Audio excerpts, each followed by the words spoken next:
Today we have a couple TikToks chosen by yours truly, Hazelnut, not Yes. chocolate, because All right. So, yeah, today's episode is going to be um I got you tongue tied. no, it's going to be from a very angry husband. Um and Let's just let them see it, yeah, because you're struggling for words right now. because I don't want to give it away. Yeah, so that means what that means. So, we're just going to jump in and we will discuss as usual. Okay. Yeah, these tables turning out here. And I got a few emails. I got about 8 or 9 emails. Some of them were from women who were saying that the best thing they did was allow the father to take full custody. They have been pulling bluffs. One lady said she pulled her husband bluffed, packed the kids' stuff, and took them to him in his mistress' house. She said she had a list of.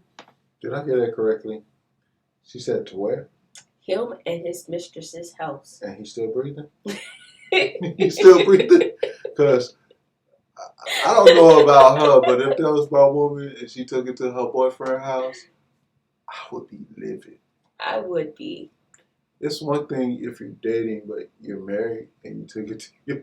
No, she packed up the kids and brought them to him when he was at the mistress's house and dropped them off. Oh, she did it. Oh, she did that. Oh, I heard it wrong. I thought he did it. No. Oh, then I wouldn't be. So livid. He was out with the mistress, and she was like, you know what? Here go your kids. Mind. He has no right to be livid. Yeah. So I would be cracking up if I was her. I'll take that back.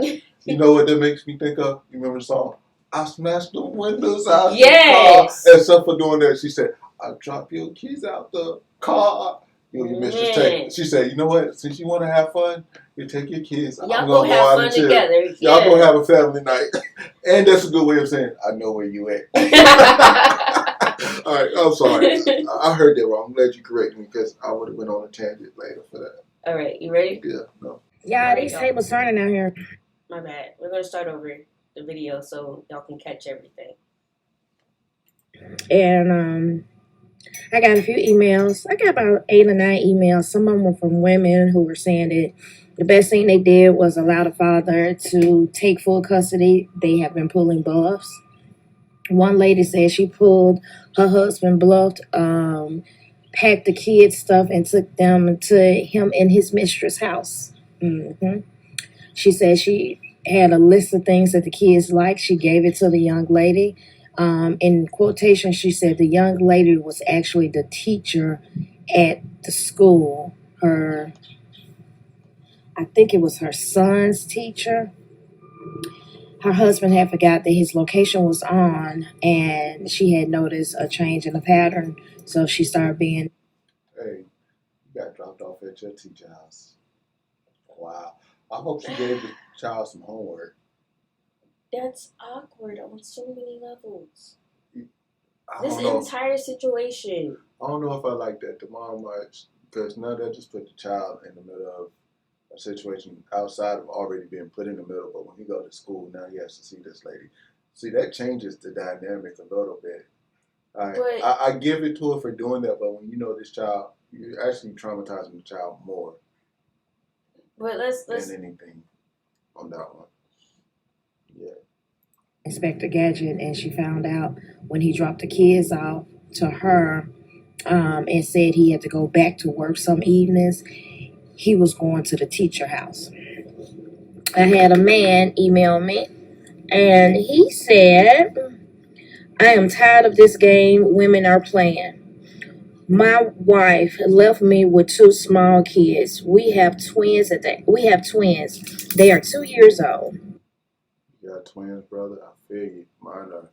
I'm trying to figure out what games these women are playing, because it sounds like these women are tired as hell.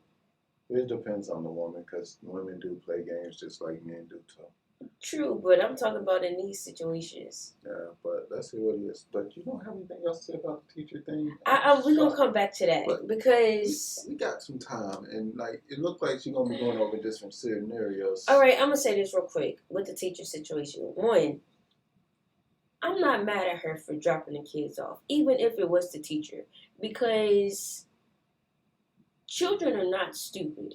I'm gonna put that out there right now. We don't know how old these children are, one, but then two, at the end of the day, that teacher has probably said some things, or the dad has probably said some things that child has picked up on and was probably halfway confused already. And so now being in this situation, a lot of things probably make sense, and they can better process what the whole thing is. You know what I mean? Yeah, but you don't feel like that makes it too awkward on the child? I don't think so. I think worst case is that, if the child doesn't want to be in that teacher's particular class, fine, but I really don't think that it's going to have a detriment to the child, more so than the dad cheating on the mom. I think it has just as much detriment, only because it is the dad cheating on it now. And the reason being is because both of those are authority figures within that child's life. And now you're forever associating my teacher, whatever grade this is, for the rest of your life. It's the reason that mom and dad aren't together, because daddy want to go humble. And yes, it's ultimately the dad's fault for choosing him, but it's also the teacher's fault because she knows he's married or whatnot. At least I would think they do. She know.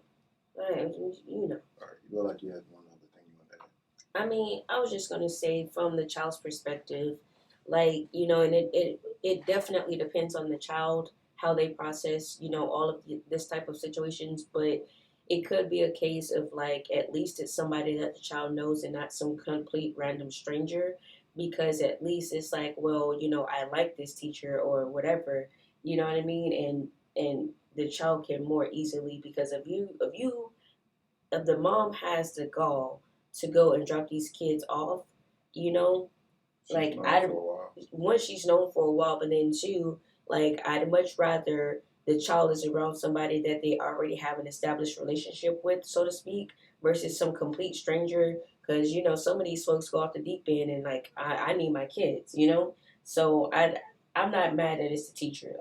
At the end of the day, the dad is in the complete wrong care. The teacher is too, but it's not her responsibility to, foster their relationship. It's his responsibility. He's the one who said his vows. He's the one who has the family, all of that other stuff. But she's violating her ethics. Yeah, I agree. I agree. I don't know, her ethical and moral responsibilities is to protect the children and not to engage with the married man. That's particularly your own student's parent, So if she want to engage with a married man, that's one thing. But to engage with a student, I'm not saying that she's in the right. Even if he wasn't married, that's murky water. That's an ethical conundrum. But unfortunately, a lot of teachers, meet their kids' parents and start dating. Yeah, well, it's not an uncommon thing. That's why I said it's an ethical conundrum, because while at the same time you have the right to date who you want to date, as a teacher, you have to make sure you're not putting yourself in a position where you can be seen as having biases towards one student, even though we all know biases exist, and that you're doing right by that child and not just letting them slide by. Well, again, that's why I said worst case, that child might need to be pulled out of that teacher's class. But I mean, I felt like that would be the